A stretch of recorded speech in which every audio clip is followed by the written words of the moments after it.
beleza? Beleza, pessoal? Sejam bem-vindos ao nosso primeiro vídeo do canal. Então, vai ter aqui algum corte, vai ter alguma coisa que talvez não dê certo, mas é o início, a gente precisa começar. É isso aí. Hoje a gente vai falar sobre uma viagem que a gente fez há 2 semanas atrás para Buenos Aires, uma viagem curta de 48 horas e que muita gente acha que é impossível de fazer assim em tão pouco tempo e conhecer tanta coisa como a gente conheceu. E por que a gente escolheu Buenos Aires para a gente fazer esse passeio? É uma cidade que a gente já conhecia, né? Todos dois já tínhamos tido experiências na cidade. Eu tive lá em 2015, numa situação totalmente diferente do câmbio que está hoje, que a gente vai explicar daqui a pouco. E o Luciano também já teve em algumas outras oportunidades a trabalho. Mas Buenos Aires é uma cidade que tem muitas oportunidades de locais para conhecer, uma cidade muito noturna, é uma cidade que oferece várias atrações, né? E Buenos Aires também é uma cidade que fica a 3 horas mais ou menos de voo do Rio de Janeiro ou de São Paulo.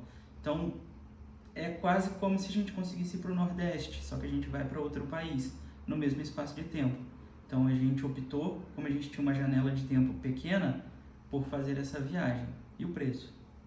O preço também foi um diferencial, assim, nós cogitamos ir para outras cidades, né, cogitamos ir para Montevidéu, para outras cidades, mas realmente as condições de voo, de horário e tudo foram fundamentais na hora de decidir que a gente iria para Buenos Aires, porque seria uma opção mais viável, vamos dizer assim, para aproveitar bastante a cidade. É isso, e essa foi a nossa razão da escolha para Buenos Aires como nosso primeiro destino aqui do canal.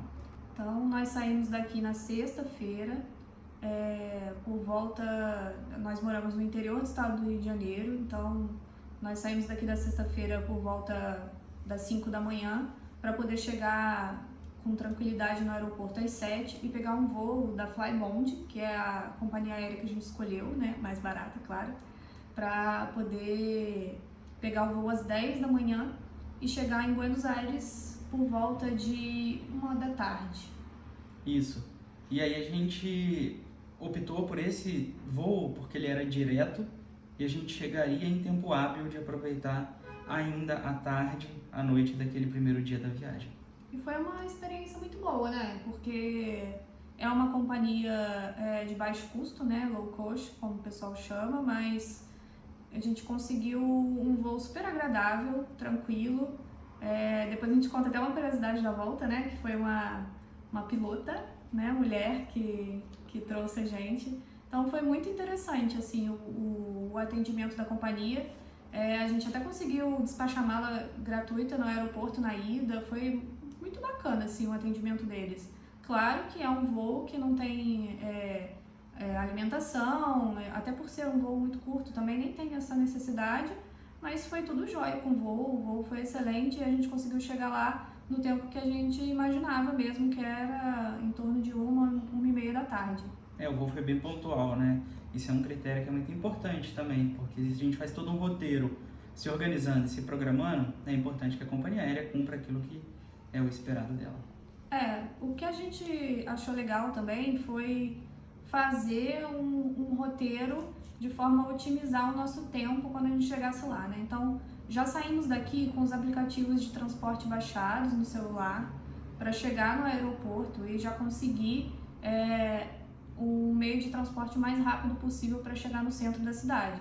Lembrando que o nosso voo chegou pelo aeroporto de Ezeiza, né? Que é um aeroporto que fica mais ou menos uma meia hora, 40 minutos do centro de Buenos Aires, né?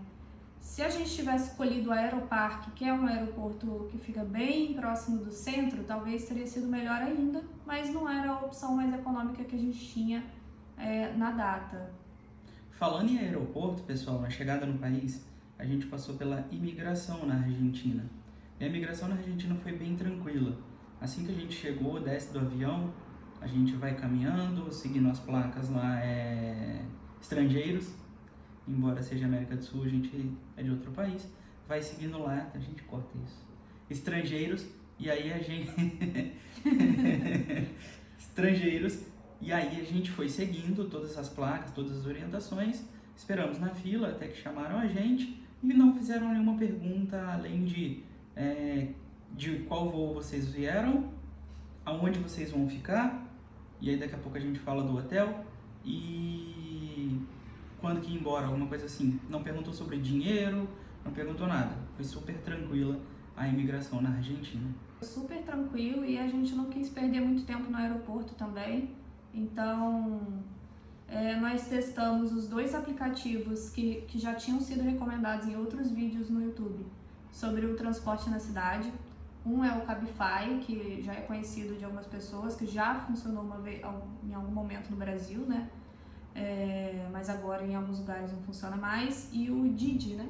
Didi. Que é muito semelhante ao 99. Bem A interface exatamente é igual. Que funcionou muito bem. E lá tem a opção de cadastrar cartão ou cash, que é o do dinheiro. E a gente navegou quase toda a maioria no cash. A gente chegou sem pesos argentinos, né? Chegamos sem nenhuma moeda do país. Então eu já tinha cadastrado meu cartão da Wise, né?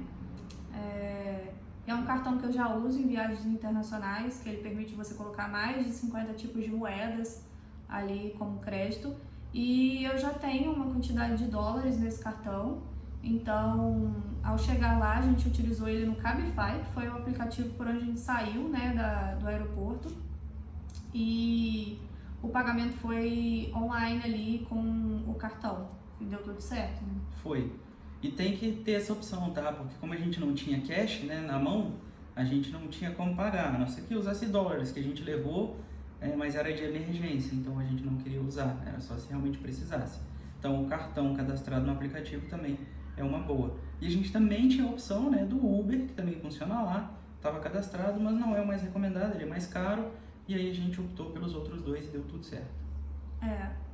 Em outro momento que eu estive em Buenos Aires, eu optei por um transfer particular, que foi reservado ainda aqui no Brasil. Veio uma van que me buscou, que foi super legal também, mas é um pouco mais caro e a gente não viu essa necessidade. O transfer de Cabify do Ezeiza para o centro de Buenos Aires, né, que a gente vai falar daqui a pouco, que a gente se hospedou na Avenida 9 de Julho, ele ficou em torno de R$60. Então a gente achou um preço ok para uma viagem até longa, né, de quase 40 minutos, e foi um preço razoável, então deu tudo certo. Então, pessoal, como eu expliquei para vocês, a gente chegou sem pesos argentinos e ao deixar as malas no hotel, né, nós optamos por já ir para a casa de câmbio, fazer uma retirada, né, de dinheiro de uma reserva que a gente já tinha feito pelo site da Western Union, que é atualmente a forma mais vantajosa de obter pesos argentinos através do câmbio que a gente chama de dólar blue. E por que a gente escolheu a Argentina, né? Pela questão econômica que o país vem enfrentando, e aí que tornou o câmbio muito favorável para a gente. Eu acho que isso o Luciano tem mais propriedade para explicar do que eu. O que acontece? A Argentina, não é nenhuma novidade para todo mundo, há muitos anos ela vem passando por situação econômica difícil, né? Então, isso acarreta numa instabilidade econômica. E por ter essa instabilidade econômica, a moeda deles, ademais um monte de fatores, ela vem se desvalorizando cada vez mais. Para nós, que temos uma moeda, entre aspas, forte comparada com a deles, a gente acaba tendo muita vantagem. A Argentina, eu não sei se vocês sabem, mas provavelmente sim, tem, sei lá, mais de 10 tipos de câmbio diferente. Toda hora o pessoal inventa um câmbio novo lá, câmbio dólar Qatar, dólar Coldplay, dólar Netflix, dólar tudo que vocês imaginarem. E aí, como a Carol comentou, existe o dólar blue, que é o dólar paralelo, que é o dólar que é negociado na vida real, na rua. E existe o dólar oficial, o peso, né, do dólar oficial. E aí, a Western Union, ela é uma empresa globalmente conhecida, muito grande, então dá para usar de boa, que faz as remessas. Então, o que a gente fez? Assim que a gente estava no aeroporto aqui no Brasil, e eu já tinha feito todo o meu cadastro, a gente foi lá, optou lá, quero enviar dinheiro, quero retirar em uma loja, e coloquei a quantidade que eu queria, preenchi todos os meus dados de cadastro e enviei. Como é que eu fiz o envio do dinheiro? Pix. Tão simples quanto copia, cola, só garante que o valor está certinho, porque tem as taxas, etc. E manda. Assim que você chega lá, você precisa procurar uma loja da Western Union. Nessa loja, o processo é muito simples. Assim que no seu aplicativo estiver dizendo que a remessa tem um código que chama MTCN, a hora que essa remessa estiver dizendo que ela já está disponível para saque, basta você ir a uma loja portando o seu passaporte e apresentar esse passaporte. A moça vai lá, a pessoa que vai te receber, vai olhar o valor, vai ver se tem esse dinheiro, e a gente já vai falar sobre isso naquela loja, e você vai efetuar o seu saque. Você assina, pega o dinheiro e vai embora aproveitar a sua viagem. Alguns pontos importantes aqui sobre esse processo da conversão do dinheiro, tá? Não façam muito de uma vez. O que eu quero dizer com isso? Existem algumas lojas que não vão ter toda a quantidade de peso que vocês precisam para sacar de uma vez só. E não é uma conta corrente, é uma remessa. Por ser uma remessa, é tudo ou nada. Ou você tira todo o dinheiro que você enviou, ou não tira.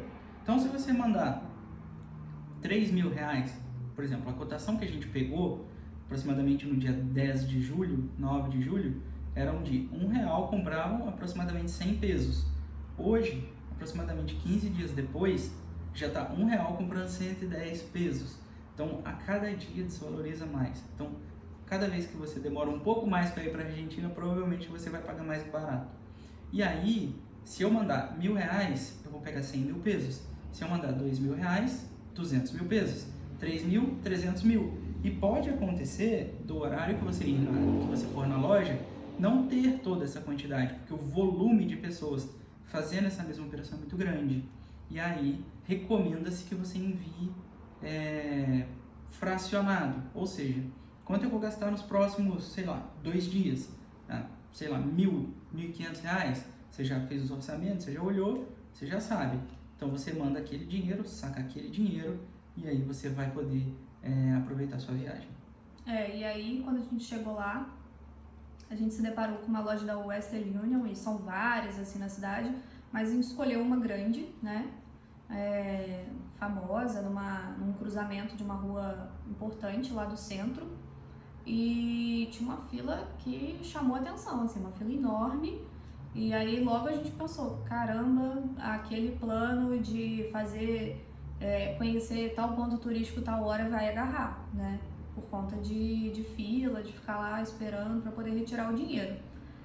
Mas também a gente está sempre de olho no nosso entorno, e aí a gente observou que tinham pessoas falando que tinha uma outra agência da Western Union próxima, uma agência bem menorzinha, né? Mas que ficava a 100 metros daquela maior que a gente tinha escolhido como primeira opção.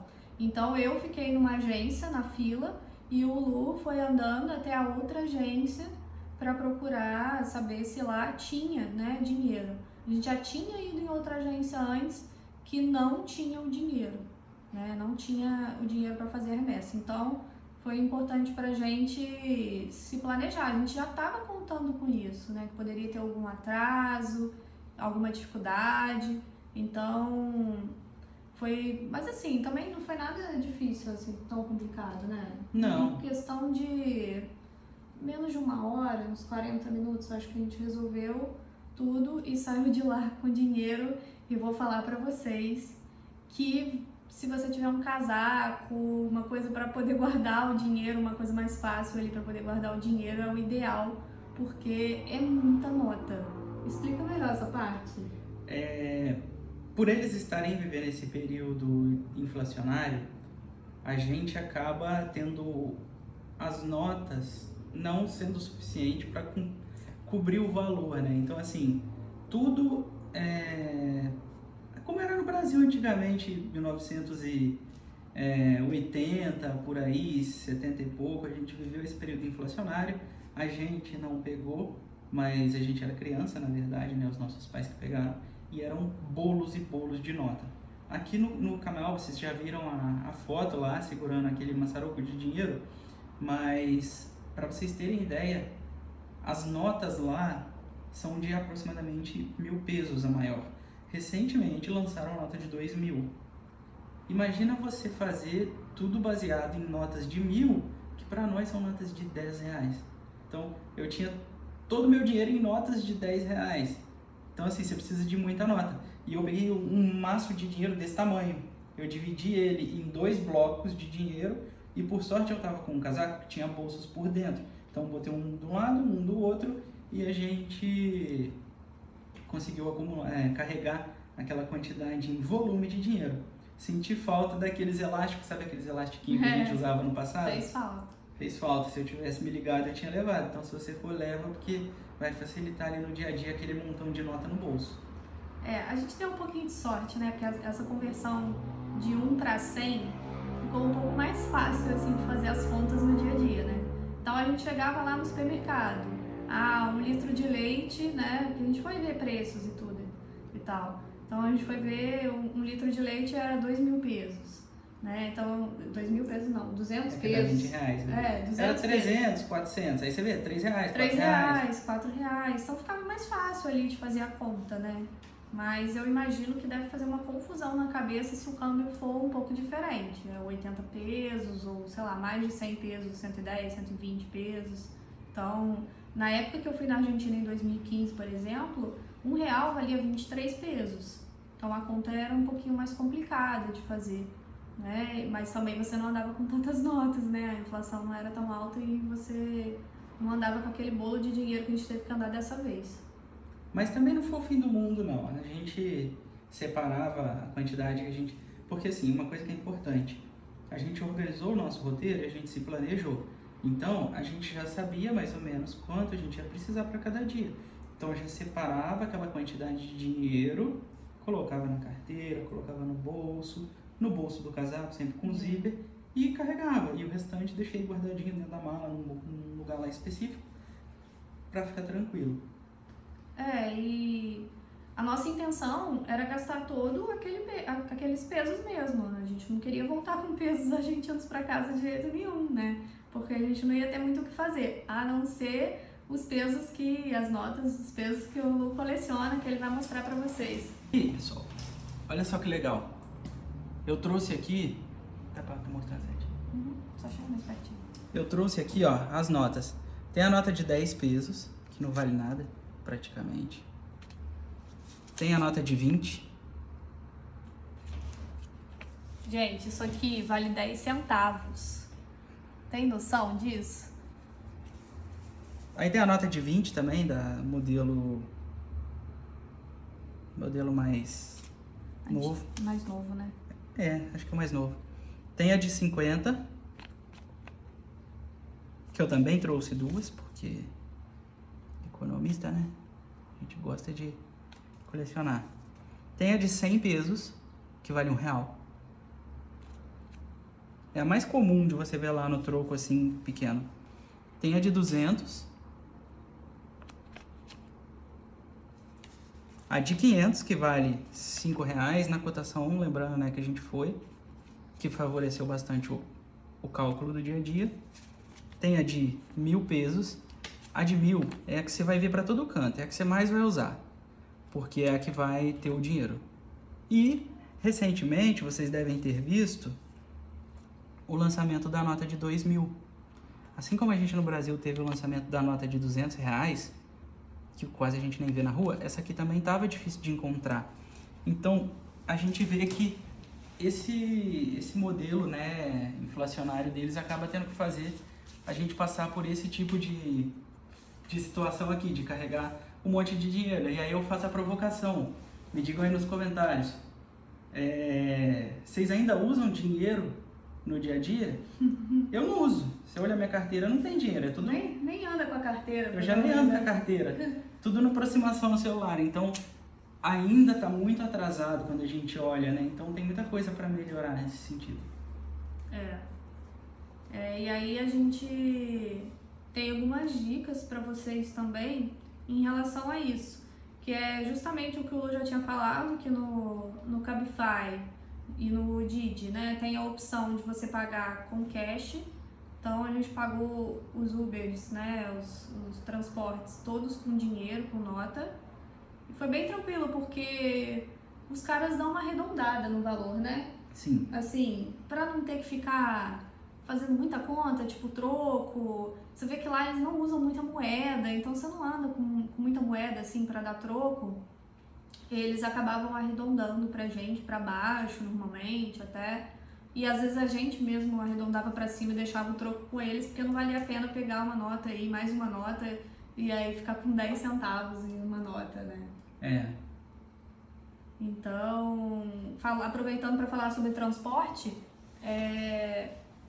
como a gente só tinha 48 horas na cidade, foi uma opção nossa utilizar o transporte de carro por aplicativo. Porque lá em Buenos Aires o metrô funciona muito bem, né? Tem o transporte também de ônibus. E foi engraçado, porque a gente chegou lá e tiramos foto assim, até no meio da rua, sabe? Atravessando a faixa de pedestre, e a gente nem sabia, mas estava tendo uma greve. Em plena Avenida 9 de Julho, né? Uma greve na cidade inteira, a greve dos ônibus, e aí a gente não sabia que estava acontecendo isso. Por quê? Porque a gente estava andando de carro por aplicativo e não tínhamos optado, né, por andar de metrô, por não ter que ficar procurando estação, enfim, pela logística mesmo. No final, a gente já pode falar para vocês mais ou menos que o nosso gasto em um final de semana, andando muito com carro de aplicativo, foi em torno de R$200, mais ou menos, que a gente gastou para ficar se locomovendo para lá e para cá, e já contando, inclusive, com o transporte que foi feito até o aeroporto, de ida e de volta. Então foi uma viagem que ela é bem econômica para quem é brasileiro, né? Então tá no momento favorável pra gente visitar. Exceto, assim, alguns restaurantes famosos, né? Por exemplo, aquele restaurante que o Messi jantou um dia desses aí. Que a gente vai falar pra vocês, que é o Dom Julio, que é um restaurante super famoso aí, conhecido, muito conhecido pelos brasileiros. Super difícil, inclusive, de conseguir reserva e tal. Esses aí tiveram um custo mais alto, né? De um jantar para o casal sair em torno de R$400, que é o preço também de algum restaurante caro aqui no Brasil. Nada também exorbitante, mas que eu imagino que para eles lá, é muito dinheiro. Por essa situação econômica e tudo, deve ser muito dinheiro. Quanto que é um salário lá, você lembra? O dia que a gente foi embora, a gente conversou com um policial, que era motorista de Uber, e ele estava comentando sobre a greve que a gente viu na sexta-feira, né? E ele estava falando que era aproximadamente 400 mil pesos o salário de um motorista de ônibus, que dá mais ou menos R$4.000. E aí você ir no Dom Julio e comer uma refeição, né, que custa aí em torno de 40 mil pesos, realmente é caro. Não é um restaurante que você vai com frequência, assim, né? Mas é caro até no Brasil, né? É caro pra gente também. Então, mas é porque a gente optou por ir num restaurante que a gente queria, né? Mas em geral a comida lá é barata. Tinha muito restaurante que você comia com R$10, R$15 e comidas muito boas. Eu achei a quantidade da comida também uma quantidade grande, assim. Então, o Dom Julio mesmo a gente deu bobeira, claramente, porque dava pra gente ter dividido o prato. Para um prato de carne só para 2 pessoas dava tranquilo, porque era muita comida, assim. Veio uma carne que eu nunca vi o tamanho assim só pra mim, né, pra eu comer. Eu acho que o que a Carol pediu era um ovo de bife e tinha meio quilo de carne. Então assim, meio quilo de carne é muita carne, né? Então dá pra dividir tranquilamente. Até os acompanhamentos eram grandes, né? Os acompanhamentos eram enormes, assim. Purê de batata, lá eles comem muita batata. Um purê de batata vem muita batata, uma panelinha assim grande de batata, né? Então, realmente dá pra dividir tudo. É isso. A gente pode falar pra vocês também que, assim, como a gente tirou dinheiro na sexta-feira e foi gastando e tal, tínhamos umas outras contas, né, algumas outras coisas que queríamos gastar lá, levando o cartão da Wise, que usam um câmbio que chama dólar MAP, ele é bem parecido com o dólar blue, que é o dólar que a gente usa com essas notas, com esse dinheiro e tudo. A gente tinha se programado para sacar R$ 1.500 na sexta-feira e talvez fazer um outro saque, nossa gatinha, no sábado ou talvez no domingo, para poder, enfim, finalizar a viagem e também pagar algumas coisas que eu tinha encomendado do Free Shop, que aí depois eu posso falar também para vocês como que funciona. Mas, como eu já falei, a gente viu que usando o cartão da Wise estava valendo muito a pena também se beneficiar desse câmbio MAP, que é super parecido com o Blue, sem ter que correr o risco de ficar com notas obsoletas em casa, guardadas aí, sobrando dinheiro, e aí perder dinheiro, né? Então, eu optei por um câmbio um pouquinho menos vantajoso, mas que era no cartão. Então, pra gente foi ótimo. Inclusive, nós pagamos o hotel com o cartão da Wise, né? Porque quando você paga o hotel com o cartão da Wise, que é um cartão de débito, que tinha dólares, né? Como eu falei pra vocês, nós não pagamos uma taxa que chama IVA, que é uma taxa até que estão querendo instituir aqui no Brasil, né? É um imposto. Um imposto, né? Por ser estrangeiro. Por sermos estrangeiros, a gente teve um desconto de 21%, né? Que se a gente pagasse no dinheiro não teria. Se a gente pagasse em nota, em cash mesmo, não teria esse desconto. Então, foi excelente.